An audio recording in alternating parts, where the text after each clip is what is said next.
या ठिकाणी बघा आपण आहे ना हनुमान घाट पार करून आल्यानंतर इथं शेष घाट आहे, इथं दुधी आश्रम आहे हा जो पाहिला ना. आणि जिल्हा आपल्याला आहे ना दुधी आश्रम, शेष घाट दुधी आश्रम या ठिकाणी असा आश्रम आहे. इथे सगळ्या सोयी आहेत. अनूपपूर जिल्हा आणि इथे असा नर्मदा मैया किनारी आहे बरोबर. आणि हा आश्रम आहे आणि इथे जर आल्याच्यानंतर किती असा मोठा आश्रम आहे, सुंदर आश्रम आहे. तर आपण या आश्रमात आलेलो आहे. इथे दर्शन घेऊन आहे ना, हे जे दर्शन घेऊन आपण पुढे आपल्या नर्मदा परिक्रमेची सुरुवात करणार आहे, शेष घाट. आणि या ठिकाणी बघा हा शेष घाट आहे, अनूपपूर जिल्ह्यामध्ये, अनूपपूर जिल्हा, टेंडोरी जिल्हा आपला. आणि इथं सगळ्यात हा असा आश्रम आहे बघा. हा आश्रमाचा टोटल परिसर आपण बघू शकता.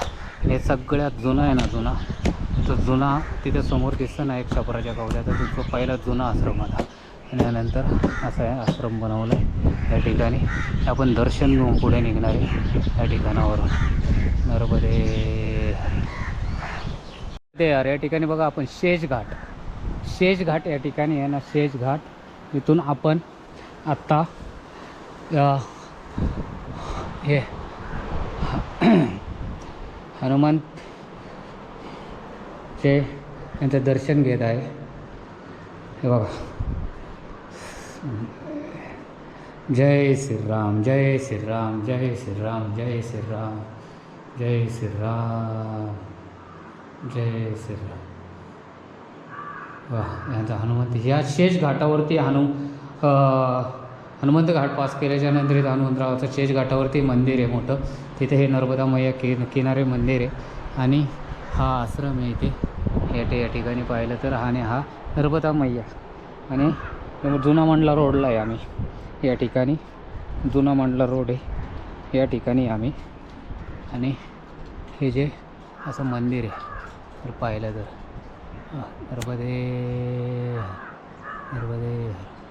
नर्मदे यार या ठिकाणी बघा आम्ही आहे ना दुधी त्रिवेणी संगम या ठिकाणी शेष घाटवरून आहे ना पुढे निघल्याच्यानंतर, शेष घाटवरून पुढे आल्याच्यानंतर दुधी त्रिवेणी संगम, दुधी, राधा, नर्मदा आणि दुधी या 3 नद्यांचा संगम आहे दुधी त्रिवेणी.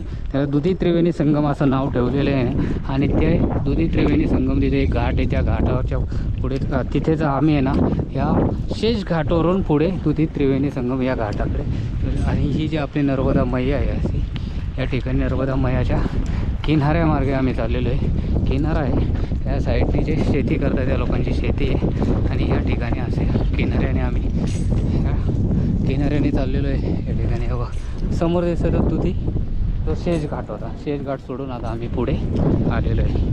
नर्मदे यार या ठिकाणी बघा आपल्याला आहे ना शेष घाट पास करून पुढे आल्याच्यानं दुधी संगम आहे. दुधी संगमला आपण पुढे चाललेलो आहे, दुधी संगमला चाललेलो आहे. आणि दुधी संगमला जात असताना आपल्याला आहे ना हे असे शेतकरी त्यांचे आहे ना भरपूर दिवसांनी आपल्याला आहे ना गव्हाची शेती बघायला भेटली. भरपूर दिवसांनी हे जे आहे ना जे गव्हाचं पीक होतं ना ते भरपूर दिवसांनी बघायला भेटलं.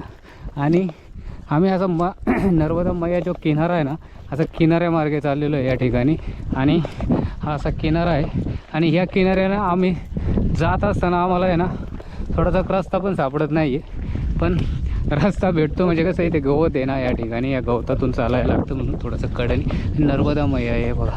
हे असं नर्मदा मैयाचं किती खेटून आम्हाला रूप दिसतं आहे, किती खेटून आम्ही चाललेलो आहे. आणि हे फक्त बघायला भेटतं ना तो जे आपण आहे ना मंडला जुना मार्ग आहे ना आपण, आणि त्यावेळेसच बघायला भेटतं. पण आपल्याला अमरकंटकला जात असताना ना आपण आहे ना खरोखर आहे जे 2 व्हीलर असो कोणी याच्यावरती असो ना खरोखर थोडे आहे ना 70-80 किलोमीटरनं थोडंसं पायी चाला. त्याचं एक कारण म्हणजे आहे ना तुम्हाला जो आहे ना जो प्रकार नाही मैयाचा तो असा सुंदर असा बघायला भेटेल. कारण मैया अशी दिसते ना, अशा रूपात मैया दिसते ना, एक वेगवेगळ्या रूपात मैया दिसते आपल्याला या ठिकाणी. आणि वेगवेगळ्या रूपातून आपण मैयाचं दर्शन घेत असतो या ठिकाणी. पाहिलं तर असा हा शेष घाट आहे. हा शेष घाट पार करून आलो आहे पुढे. आणि आपल्याला असं पुढे नर्मदा मैयाचा जो किनारा मार्ग आहे ना असं किनारा मार्गे जायचं आहे आपल्याला. हे बघा हा शेष घाट आहे समोर आणि हे मैया पाहिलं असा हा मार्ग आहे हे बघा. आणि आणि हे नर्मदा मैया एकदम कसं आणि एक जवळून चाललं आहे. पुढे कोणतं तरी एक तीर्थ आहे, मंदिर आहे, जे आम्ही ज्या शेषघाटमध्ये आहे ना, ज्या हनुमानांची आहे ना मूर्ती होती तिचं दर्शन घेतलं. आणि त्या ठिकाणी आहे ना मैयाची पण होती, मैयाचं पण दर्शन घेतलं आम्ही. आणि हनुमान घाट त्याच्या पाठी होता, पाठीमागे. तो पण रोड तर ना एवढा आम्हाला आहे ना त्या मार्गे तो कोणच फक्त आम्ही दोघंच गेलो त्या मार्गे, मग बाकी कोणच नाही गेलेलं. असे आम्हाला आहे ना आत्तापर्यंत आमच्या परिक्रमेमध्ये आहे ना आम्ही दोघांचा जो आहे ना अडचणीचा मार्ग असा 2 ते 3 वेळा आला असता ना आमच्या दोघांना, कारण तिथं कोणच नाही गेलं, आम्ही दोघं गेलो. त्या ठिकाणी बघा नर्मदा मैया आणि त्या म्हशी ना मैयाच्या याच्यामध्ये चालतात. बघा ना त्या लोकांना कसं हे झालं आहे, म्हशी चालतात. नर्मदे यार या ठिकाणी बघा आपण या अमरकंटक आपल्याला 4-1 दिवस लागणार. आता 10 तारखेपर्यंत आम्ही अमरकंटक या ठिकाणी पोचणार आहे. आता शेषघाटवरून ना दुधी संगम या ठिकाणी चाललेलो आहे. दुधी आणि राधा आणि नर्मदा हा त्रिवेणी संगम आहे, या ठिकाणी चाललेलो आहे आम्ही. आणि ही नर्मदा मैया आहे, अशा नर्मदा मैयाचं असं रूप आहे. आणि पलीकडून हे नर्मदा परिक्रमा असे चाललेले आहेत, त्या मार्गे काही परिक्रमा असे चाललेले आहेत या ठिकाणी बघा, त्या तटावरून काही. आणि आता ते दिसलेले आहेत या ठिकाणी. आणि आम्ही या तटावरून आहे, हा देवतट आहे आणि तो पितृतट आहे त्या ठिकाणी. नर्मदे यार या ठिकाणी आपण पाहू शकता हा नर्मदा इकडून चल नर्मदे नर्मदे परिक्रमा मार्ग आहे असा हा. हे बघा या ठिकाणी आहे ना हे असा हे बनवलं आहे, हे जे ह्या जे लोक मच्छी पकडतात आणि यांनी असे दगडाचे हे बनवले कसे बनवत असतात. आणि इथं ही नर्मदा मैया आहे आणि आम्ही हे नर्मदा मैयाच्या किनाऱ्यामार्गे चाललेलो आहे, असा मार्ग आहे ह्या ठिकाणी. आम्ही किनाऱ्यामार्गे चाललेलो आहे, आपण पाहू शकता ह्या ठिकाणी.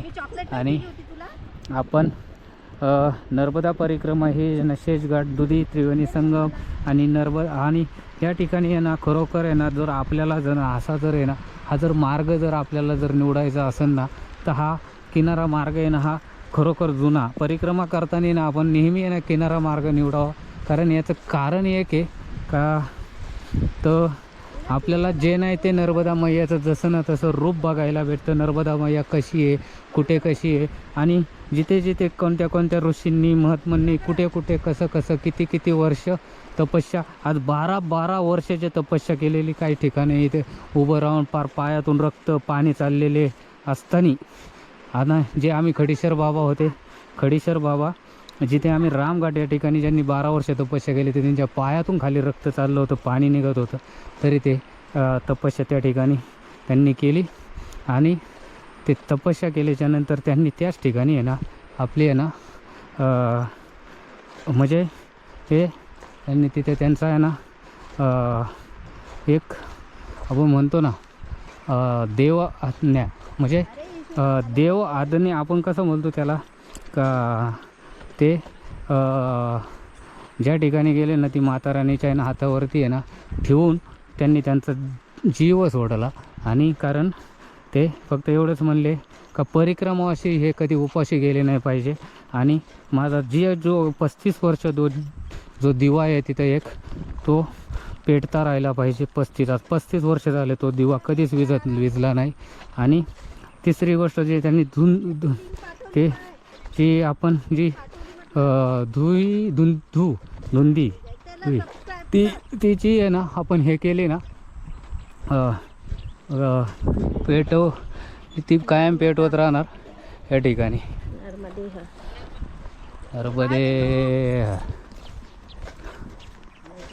नर्मदे यार या ठिकाणी बघा मैया एवढी चटकून आहे आणि आपल्याला असं जायचं आहे. ते एवढी मैया चटकून आहे नर्मदा मैया ही. आणि असा हा किनारा आहे, किनाऱ्यामार्गे आपण चाललेलो नर्मदे यार या ठिकाणी बघा आपली नर्मदा मैया आहे. नर्मदा मैयाच्याच किनारी आहे ना ज्यावेळेस चालत असताना आम्हाला आहे ना एक विशेष दिसलं का ते विशेष म्हणजे ही जी दगडे दिसतात ना तुम्हाला, ही दगडं आहेत, ही जी अशी दगडं आहे का ते संपूर्ण डोंगरच त्या असं दगडांचा आहे, जसं वाटतं हा दगडांचाच आहे. जसं आपण रात्रीच्या आहे ना ज्यावेळेस उन्हाळ्यामध्ये जे आपल्याला रात्रीच्या ज्यावेळेस आपण एखाद्या टेरेस किंवा एखाद्या आपण काय बोलतो त्याला घराचे जे अंगण असतं त्या अंगणामध्ये झोपल्याच्या नंतर आपण वरून जो पाहतो ना त्या आभाळाकडे, त्यावेळेस ते आभाळाकडे जेव्हा तारे दिसतात ना, चांदण्या तारे दिसतात ना, ते आपण मोजू शकत नाही. तसेच हे दगडंसुद्धा आपण मोजू शकत नाही या ठिकाणी. हीच दगडं हे असंच विशेष जे रूप जे भेटलं ना ते आपल्याला नर्मदा मैया किनारीच भेटले ना. आणि जे नर्मदा मैयाचा चालता म्हणजे ज्यावेळेस आपण परिक्रमा करतो ना त्या परिक्रमे दरम्यान आपल्याला हे असं एक विशेष असं रूप बघायला भेटणार. असं तुम्हाला कुठे असं एवढं दगडी बघायला भेटणार आहे, कुठे असं हे भेटणार आहे, कुठेच नाही भेटणार. हे जे असं काही ठिकाणं असे आहे नर्मदा मैयाचे काही विशेष असे रूप आहे ते असं आपल्याला आहे ना ज्यावेळेस किनारा मार्गे करतो ना परिक्रमा. आता आम्हाला पुढे ना या ठिकाणी आहे ना दुधी संगम येणार आहे. तो दुधी म्हणजे त्रिवेणी संगम आहे. ती आहे ना दुधी एक नदी आहे, एक राधा नदी आणि एक नर्मदामध्ये असा त्रिवेणी संगम आहे. आणि तिथे आहे ना एक घाट आहे, त्या घाटावरती बघू जर इथे राहायची जर विश्रांतीची व्यवस्था असेल तर तिथे थांबणार, नाही तर नाही ते पुढे जाणार आम्ही ह्या ठिकाणावरून ही नर्मदा मैया हे आम्ही आता एक 4 दिवसामध्ये आम्ही अमरकंटक या ठिकाणी पोहोचण्याचा प्रयत्न करणार आहे. नर्मदे यार या ठिकाणी बघा ही जी आहे ना मैयाचं आहे ना एक छोटं जे ना बालरूप जरी बघ झालं ना तरी सुद्धा या ठिकाणी आहे ना 2 भागात विभागली गेलेली मैया आहे. या ठिकाणी बघा ना मध्ये एक बेट तयार केलं, इकडून पण मैया येते आणि इकडून पण मैया येते. आणि जी इकडून जी मैया जी येते ना आपण कसं म्हणतो जी याच्यामध्ये चाललेली आहे बघा ना रत्नासागरकडे चाललेली आहे. पण आजही मैयाचं जसं आहे ना तसंच या ठिकाणी आहे ना जे जल आहे ना आपल्याला पाहायला मिळतं. जसं जे जलची चवसुद्धा कुठंच बदलत नाही. आणि आपल्या या काय आहे ना याच्यामध्ये बघा ना आरतीमध्ये जे आहे ना आपण म्हणतो ना तुडी तान तुराडाडा तसं एक मैया जशी आहे ना धावत चाललेली आहे या ठिकाणी. आणि पहा ना एक बेट तयार केलं आहे या ठिकाणी जर पाहिलं तर आपण. आणि पलीकडच्या ज्या तट आहे त्या तटावरती आहे ना भरपूर असे छोटे बारीक मंदिर आहे. ती कोणते तरी तप केलेले आहे किंवा ज्या घरच्या लोकांची पण असू शकतात, त्या लोकांची छोटे देवस्थानं. कारण इथं आहे ना काही ठिकाणी असं आहे ना इथली लोक आहेत ना मैयाच्या कडेला ज्या वेळेस आपल्या घरचं कोणी एखादं देवाच्या ठिकाणी जातं ना, देवाकडे जातं ना त्यावेळेस ते मैयाच्या बाजूला आहे ना दफन करतात किंवा मैयाच्या याच्यात हे करतात न जाळता.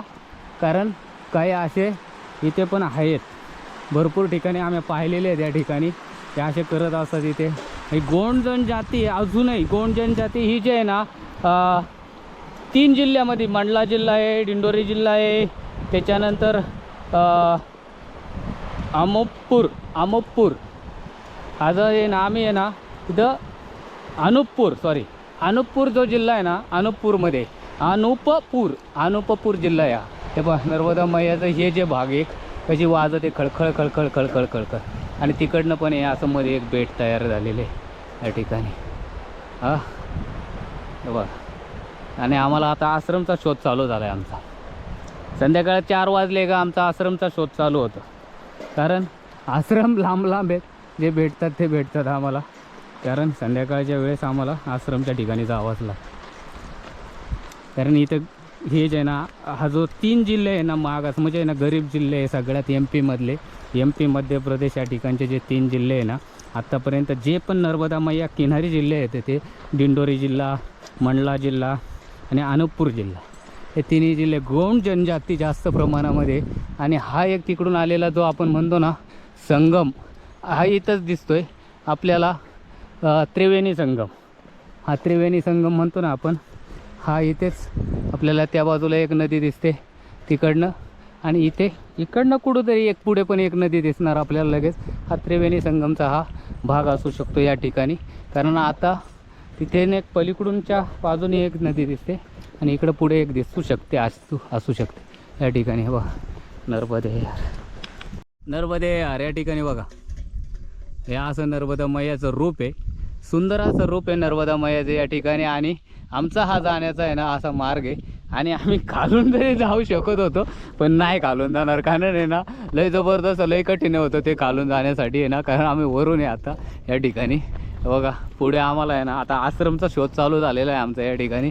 नर्मदा मैयाचा असा या रूपात आहे आम्ही, म्हणजे नर्मदा मैयाचं रूप आहे हे, सुंदर असं रूप आहे. आणि म्हणलं आम्हाला 3-4 दिवसाचं राहिलेलं आहे. आम्ही आहे ना जे त्रिवेणी संगम आहे ना त्या संगम पुढे एक आम्हाला आहे ना आश्रम लागणार आहे. त्या आश्रमावरती आहे ना आणि खरोखर असं सुंदर असं नर्मदा मैयाचा किनारा आहे ना, असा किनाऱ्यामार्गे आम्ही चाललेलो आहे. का सुंदर किनारा आहे.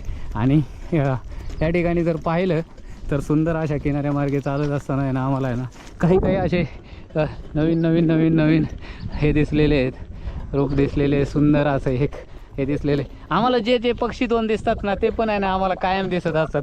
2-3 वेळा आहे ना जे 2 बदक आहे ना आमच्या संग येते. पाण्यातूनही नर्मदा मैया आम्हाला दर्शन देते त्या ठिकाणी, आणि खरोखर दर्शन देत असते.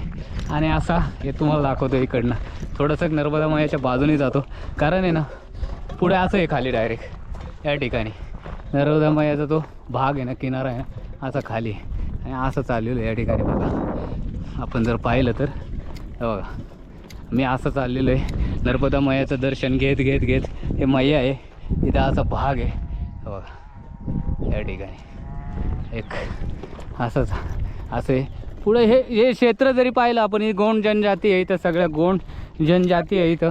ह्या 3 जिल्ह्यामध्ये आहे ना गौंड जनजाती, आदिवासीची भाग आहे आपण म्हणतो ना गौंड जनजाती, ह्या MP मध्य प्रदेश या ठिकाणी 3 जिल्ह्यामध्ये. नर्मदा मैयाचं प्रत्येक ठिकाणी आम्हाला दर्शन होते. आम्ही जर या ठिकाणी जर आलो ना प्रत्येक ठिकाणी दर्शन होतं आम्हाला. आणि आम्हाला एक मैया दिसतच राहते आणि खरोखर सुंदर असं मैयाचे. आणि आमचं काय आलं आहे माहिती आहे का, आता मी आहे ना चालण्यात थोडा कमी पडायला लागलेला असं वाटतं आहे. कारण जे आमच्या संघ माझी मैया बघा ना पुढं चालली ना, ती मैया ती माझ्या संघ आहे ना, ती मैया ती खरोखर लई स्पीड आलेलं आहे तिला. मलासुद्धा आता मागं टाकायला लागली, मागं पण बघत नाही. कारण एक प्रॉब्लेम आता तिला पाय लय दुखत होता. तिला आहे ना लय आवडतं किनारा मार्गे येण्यासाठी. तिला मैयाने तिचा पायाचं एक क्लिअर करून टाकला. मैयाला 2-3 वेळा आम्ही सांगितलं काय चुकलं आकलं माफ करा, कारण म्हणून पाय क्लिअर केला मैयाने. आणि असं आम्ही या ठिकाणी चाललेलो आहे बघा, असा मार्ग आहे. आपण जर पाहिलं ना आता आम्ही आश्रमाचा शोध चालू झाला आहे आमचा या ठिकाणी. आश्रमाचा शोध नाही, शोधामध्ये आमच्या आश्रम या ठिकाणी असा नर्मदा मैयाचा संपूर्ण भाग आहे हा. आणि हा असा भाग आहे नर्मदे हर नर्मदे हर नर्मदे हर नर्मदे हर या ठिकाणी बघा नर्मदा मैयाचं सुंदर रूप बघा. बघू शकता नर्मदा मैया आपली आहे ना अशी ह्या ठिकाणावरून दिसते. मी ज्या ठिकाणी चाललेलो आहे ना या ठिकाणावरून, जो ठिकाणी माझं चालण्याचं आहे ना हे आहे त्रिवेणी संगम, दुधी नर्मदा आणि राधा या संगम आहे. आणि त्या ठिकाणावरून मी आहे ना आत्ता आहे ना आश्रमाचा माझा शोध चालू झालेला आहे. कारण 4:30 वाजले, तिथं आश्रम भरपूर लांब असतात. ह्या कारणामुळं आश्रमाचा शोध चालू आहे या ठिकाणी. आणि मी आता आश्रमाच्या शोधात ही नर्मदा मैयाचं असं रूप आहे. आणि भरपूर लांब असल्यामुळं चाललो आहे आम्ही फटाफट या ठिकाणी आश्रमाचा शोध चालू आहे. नर्मदे हर नर्मदे हर. बघू शकता हे आश्रम आहे, आश्रमावरती आलेलो आहे आपण. हे जरा पटकनी चालला या ठिकाणी.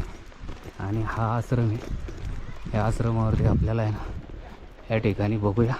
इथं आम्हाला काय थोडीशी जागा भेटली राहायला तरी चालेल, साधावर तास काय असं जागा लई महत्त्वाची आम्हाला या ठिकाणी. हा आश्रम छोटा का होईना नर्मदे हर.